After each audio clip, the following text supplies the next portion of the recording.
I paid for the whole Thanksgiving dinner. But my mom gave me a special gift, a list of rules titled, "If you want to eat with us again." I said nothing.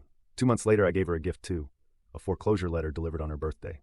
Hey everyone, before we dive in, I have a quick favor to ask. If you enjoy content like this, please hit the subscribe button. It's free, supports the channel, and ensures you never miss out on amazing videos. Alright, let's get started. When I saw the box, I actually smiled. It was wrapped in silver paper with my name on a tag. To Daniel, from Mom. Happy Thanksgiving. We had just finished dinner. I was still clearing plates, trying to pretend it didn't sting that no one had helped set the table but me. You didn't have to get me anything, I said, wiping my hands on a napkin. Oh, but I did, my mom said sweetly. Go on, open it, my brother smirked. My dad sipped his wine. I should have known something was off right then. I peeled off the ribbon and opened the box. Inside was a white binder. On the cover, in large black font printed on glossy paper, "If you want to eat with us again, guidelines for Daniel revised." I stared at it. Is this a joke? No, Mom said, as if she were announcing dessert. It's something we all agreed would be helpful. Constructive feedback. Helpful for what? I asked. To keep the peace, my brother said, leaning back with his arms behind his head. To make next year a little less you. I flipped open the binder. There were dividers. Section 1, Conversation Boundaries. No bringing up work, no correcting others, even if you're technically right. No sarcastic jokes about the food, it's rude. No passive-aggressive comments about finances. Section 2, Contribution Expectations. If you choose to pay for dinner, do so without mentioning it. No complaints about cost, quantity, or guests. Store-bought pies are not allowed. Don't arrive with attitude. What is this? I muttered. My mom crossed her legs, looking pleased. It's just something to help you fit in better. We notice Thanksgiving is always tense when you're here. Tense, I echoed. I paid for all of it. We know, she said quickly, and you made sure everyone knew it. I blinked. Because I did it all. I ordered the food. I set the table. I even rented the chairs. See? My brother said, grinning. That attitude. This is what we mean. A laugh escaped me, sharp and humorless. So, you printed me a manual on how to exist at your table. It's not an attack, my mom said, folding her hands. It's a gift. A gift, I repeated, holding up the binder. You gift-wrapped a list of ways I disappoint you and called it thoughtful. My dad finally spoke without looking at me. If you can't take some feedback, maybe it's better if you don't come next year. I stood there, binder in hand, and I remembered last Thanksgiving when Mom cried because she couldn't afford dinner, and I spent nearly $1,000 covering everything. She'd hugged me, then said she didn't know what she'd do without me. Guess she figured it out. I can't believe you planned this, I said. You wrapped it. It's better than another pity speech about how underappreciated you feel, my brother muttered. I put the binder back in the box, slowly closed the lid, and looked around the room at the people I'd spent years bending over backwards for. No one met my eyes. I'm going to go, I said quietly. Mom frowned. Come on, don't be dramatic. I'm not, I said. I'm just taking your advice. Looks like I won't be joining you next year. Don't be like this, she said. It was meant with love. I've seen love, I said. This isn't it. And I left, but not before I slid a different envelope back under the table. The one I brought just in case. The one with the words property owner Daniel Wexler printed in the corner. They didn't open that one yet, but they would. And when they did, no binder in the world would save them. You know what's funny? That binder, the one with all the rules, wasn't the first time my family tried to fix me.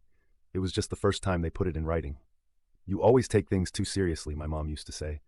It's just family. Everyone jokes around. But it was never jokes. Not when my brother got a brand new car from my parents at 19, and I had to take out a loan for a used Honda with 170,000 miles. Not when they covered his rent in college but told me, you're the older one. You should already be stable. I paid off his debts. Twice. No one remembers that. But they remembered when I didn't bring a bottle of wine to Easter once. That came up 3 Thanksgivings in a row. Daniel's always been kind of difficult, my mom told my aunt once when she thought I wasn't listening. Sensitive. A little cold. Cold. I paid for her roof when it collapsed in the storm 2 winters ago. But maybe the worst part was that I accepted it for so long. Because every time they needed something, I was there. When Dad lost his job in 2020, I covered their mortgage for 5 months, quietly. When my brother's wife, Kelly, had surgery and they were drowning in hospital bills, I sent them $4,000 without being asked. Not once did anyone say thank you. Instead, I got, you're so lucky you don't have a family of your own yet. You can afford it. Lucky, yeah. Let me tell you what lucky looked like. Eating tuna from a can in a freezing apartment while I sent them money for heat. But I kept doing it because if I stopped, I was scared they'd stop pretending to love me. And then one day, I found something that snapped the whole picture in half. It was 3 years ago. I was helping my parents organize old documents for their refinancing application. My mom had accidentally fallen behind again. I opened a drawer in her bedroom looking for the property tax forms. Instead, I found an envelope, thick, faded. Inside, printed emails between her and my aunt. One of them stood out immediately. Daniel is good for money, but not much else. He never bonded with the rest of us. Emotionally stunted, I think. Useful, though. Useful, useful, useful. I sat on the floor with that paper in my hands, my ears ringing. I was 33. I had just sent her another $1,200 the week before. I put the papers back where I found them. I didn't say anything. What would I even say? That was the day I started taking notes. Literally, I made a Google document, every expense, every Venmo, every favor I did for them. By last Thanksgiving, the total hit $78,364.57. And still, they gave me a binder full of rules. The week after that dinner, I got a group text. "Hi, sweetheart. Just wondering if you could pre-order the Christmas ham again this year. We trust your taste." I didn't respond. 2 days later. "Also, I think we should talk about what happened. It felt like you were triggered. I was not attacking you. It was literally a joke. You had to ruin the whole holiday." Dad. Nothing, as usual. I ignored them. Then came the voicemail. "Daniel, I just wish you wouldn't twist everything. That binder was meant to help you. We're trying, honey, but you have to meet us halfway." "Meet you halfway?" I nearly choked laughing. "You want to meet halfway after making me pay the full bill for years?" But then something happened I didn't expect. Kelly, my brother's wife, texted me. "Kelly, hey, I probably shouldn't be messaging you, but I need to tell you something." I didn't answer. She texted again. "It's about the binder. I didn't know they were giving it to you like that. I thought it was just a joke between your mom and Kevin, but they printed copies. Copies, plural. That stopped me cold. I called her. "Copies?" I said as soon as she picked up. She hesitated. "They showed it to everyone, Daniel, at Mom's birthday dinner. The one you missed last month. Kevin was reading it out loud like a roast." My stomach twisted. "What? Your mom printed like 5 versions. She gave one to your aunt, said she could use it as a model. Said you'd always been difficult, and this was the only way to make you tolerable at gatherings." I didn't speak. "There's more," Kelly said, her voice dropping. "She asked Kevin if he thought she could legally remove you from the deed, the one you co-signed." I couldn't breathe. "They're trying to screw me out of the house," I whispered. "I think so," she said, "and I think Kevin's in on it." That's when everything clicked. The coldness. The sudden shift. The binder. The fake sweet voice. They weren't just tired of me. They were trying to erase me, but they forgot something. The house, it wasn't just co-signed, it was fully transferred. After a messy insurance claim, the house had been refinanced under my name entirely. They never read the paperwork. They just signed because they trusted me. Because I was the good one. Useful. Well, now I had something useful of my own. The title. I sent it 2 weeks later. Call it a delayed birthday gift. Official. Certified. Notarized. And mailed with zero guilt. Intent to foreclose. Failure to compensate title holder for 36+ months of missed payment. Property reclaim date pending. She got it 3 days later, and the silence from the group chat was the sweetest sound I'd ever heard. It was my mother's birthday again. They invited me like nothing had happened, like there hadn't been a binder, like I hadn't gone radio silent for 6 weeks. I wasn't planning to go, but I did. Because this time, I was bringing a gift of my own. "Look who finally decided to show up," my brother Kevin said, opening the door with a grin that made my skin crawl. "Come in," Mom called from the kitchen. "Dinner's almost ready. I made lasagna. Your favorite." I stepped inside slowly. Same house, same smells, same energy. Fake warmth, real tension. "Wine?" my dad asked, already pouring. "I'm good," I said. Kevin elbowed me as I passed. "Still mad about the binder?" He smirked. "No," I said. "That was hilarious." Mom poked her head out from the kitchen. "See? He can take a joke, right?" I said flatly. They were all pretending as if I hadn't mailed them a legal foreclosure notice, as if I hadn't cut off every payment for the past 2 months, as if the clock wasn't already ticking. Dinner was quiet. Too quiet. They asked about work. I didn't answer. Kevin talked about his vacation plans. I nodded, and then Mom finally said it. "Daniel, we were hoping to talk, as a family." I looked up from my untouched plate. "About?" She smiled nervously. "About the house." Kevin chimed in. "Yeah, you sent some kind of letter. Legal stuff. What was that about?" "You didn't read it?" I asked. "It looked like junk," Dad muttered. "We get threats all the time." "That wasn't a threat," I said. I pulled an envelope from my coat pocket and dropped it on the table. "That was a formality. This is the real deal." "What is it?" Mom asked, not touching it. "Final notice. I'm giving the property back to the bank unless the debt is cleared." "You're $42,000 behind." "Behind on what?" she snapped. "Payments," I said. "Mortgage, property tax, insurance, all of it. You never reimbursed me." "You said you'd cover it," Kevin barked. "I said I'd help. You turned that into ownership. Ownership I've now reclaimed." "You're bluffing," Dad said. I pulled out my phone, opened the PDF. Title, Daniel Wexler, sole owner, filed, County of Alama, registered July 16th, 2020. "You signed it," I said. "You didn't read it." Mom stared at the screen. No, that's not what we agreed. It's what you signed." Kevin's chair scraped the floor as he stood up. "You're insane." "I'm just done," I said. "Done being your backup wallet, done being your emotional punching bag, done being the useful one." "We're your family," Mom yelled, her voice cracking. "You don't do this to family. You mean like giving them a binder full of rules and humiliating them at dinner?" "It was a joke," Kevin shouted. "You're such a crybaby, always playing the victim." I stood slowly. "You told me I make holidays tense. You said I should be more grateful. You made a manual on how to be worthy of sitting at your table." "You're exaggerating," Mom said, standing too. "No," I said. "I'm finally seeing it clearly." She took a shaky step toward me. "We raised you, and then you resented me for turning out better than you. Her hand twitched like she might slap me. She didn't. Instead, she whispered, "If you go through with this, Daniel, I'll never forgive you." I looked her straight in the eye. "You forgave Kevin for draining my savings." "That's different," she hissed. "No," I said. "It's always been the same." Him, golden boy. Me, walking ATM. My dad finally snapped. "You're unbelievable. You know that? You think money makes you important? You think we need you?" I shrugged. "You did. That's over now." "You can't evict your own parents," Mom said, her voice shrill. "I'm not," I said. "The bank will." There was dead silence. Then Kevin launched. He grabbed the envelope, tore it in half, and threw it at my chest. "You've really changed." "Don't finish that," I said quietly. "I've kept a full record of this conversation." His face froze, just like I've done with everything else for my own protection. "You're threatening us now?" Mom gasped. "No," I said. "I'm protecting myself like I should have done years ago." "You'll regret this," she screamed. "I already regret staying this long." I grabbed my coat and walked to the door. "I'll fight this," Dad growled. "You'll lose." "Try me," I said. Just as I opened the door, I turned back. "Oh, almost forgot." I pulled out a small white envelope and tossed it on the floor. Kevin picked it up. "What now?" "Your car?" I said. "The lease. I stopped covering it. It'll be repossessed by Friday." "You wouldn't," he snarled. "I already did." And then I walked out. The day after the birthday dinner from Disaster, my phone rang 17 times. 17. First Mom, then Dad, then Kevin, then an unknown number, and then my aunt who hadn't spoken to me since 2018. I didn't answer any of them. At 9:42 a.m., I got a text from my mom. "Daniel, we can talk about this. Please call me. I'll forgive you if you fix it." At 10:11 a.m., "Your father says you're making a fool of yourself. This will only get worse if you don't stop." At 11:03 a.m., Kevin's losing his car. Ellie's crying. Kelly is furious. "You've broken this family." Broken? No. I just finally stopped being the glue.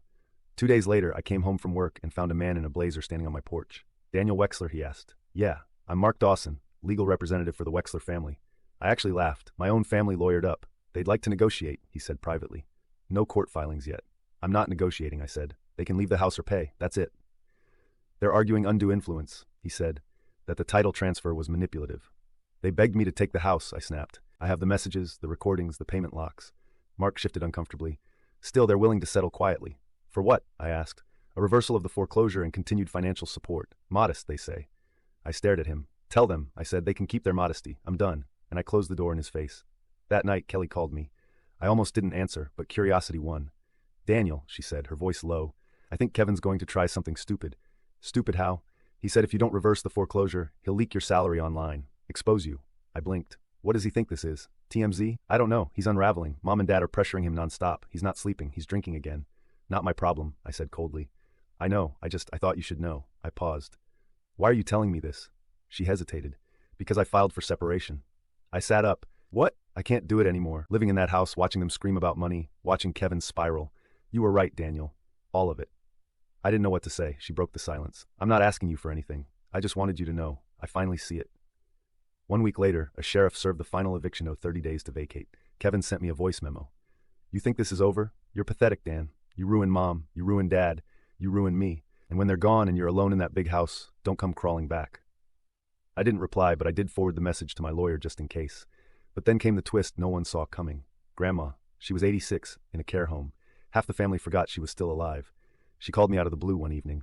"Danny," she said, "I heard you finally grew a spine." I blinked. "Hi, Grandma." "Don't hi me. I warned you about your mother in 2005. She was right. I remembered that." She kept talking.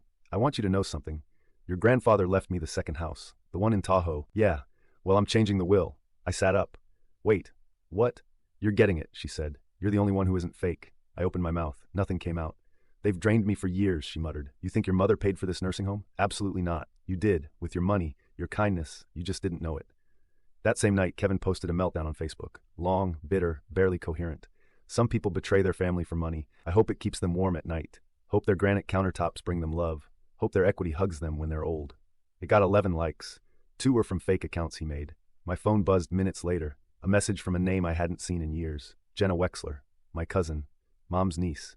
"Daniel, just wanted to say I'm proud of you. We all saw it. We just didn't know how to help. They treated you like furniture, like an ATM. You didn't burn the bridge. You saved yourself, and for the first time, in over a decade, I slept with my phone on silent. And I didn't wake up wondering who needed something. I woke up thinking about me, about peace and power, and how sometimes family isn't who you're born to. It's who doesn't hand you a binder in a gift box and call it love. It's been 3 months since I walked out of that house. 3 months since my mom cried over lasagna and told me I was destroying the family. Right before I handed her a foreclosure notice tied up in a ribbon. 3 months since Kevin told me I'd regret it. And you know what? I don't. I've never been more at peace in my life. I moved into a condo on the other side of town. Clean walls, new furniture, silence that doesn't demand apologies. There are no phone calls asking for money, no late-night guilt trips, no group chats demanding turkeys, pies, or apologies. Just mornings, coffee, music, breathing. The kind of quiet that doesn't feel cold. It feels earned. My parents, they moved out of the house last week. I didn't go. I didn't watch. The bank sent me confirmation that the property is clear. I plan to sell it. Let someone else build something there. Kevin tried one last time. He left me a voicemail. You ruined everything, man, everything. Mom's sick over this. Dad won't speak. They're miserable. I hope you're happy. I didn't respond. I didn't delete it either. Sometimes I replay it when I need to remind myself who I'm no longer responsible for. A week after the move out, I got a small white envelope in the mail. No return address. Inside was a photo of me, age 10, sitting at the Thanksgiving table, smiling with a paper crown on my head. Everyone else was turned away, blurry. On the back, written in scratchy blue ink, you were never invisible. You were just surrounded by people who didn't know how to see. Grandma, I sat on the couch with that photo for a long time, and I cried. Not because I missed them, but because I'd spent so many years believing their version of me. The cold one, the difficult one, the one who had to earn his place. I don't believe that anymore. Last week, I made my own Thanksgiving dinner, just for me. One plate, real silverware, 0 rules. I made pie from scratch, burned it a little, laughed. And when I sat down, I got a text. Unknown number, this is Ellie. Mom gave me your number. I just wanted to say thank you for everything you did. I know no one else said it, but I will. I stared at the screen for a long time. Then I replied, you're welcome. And don't ever let anyone tell you your worth depends on what you give them. She sent back a heart. That was it. That was enough. People ask if I regret it, if I miss them, if I wish I'd handled it differently. Here's the truth. I wish I'd done it sooner. Because the moment I stopped trying to be the version of me they could tolerate was the moment I became the version I could finally respect. They gave me a binder full of rules. I gave them a mirror. And I'm not sorry they didn't like the reflection.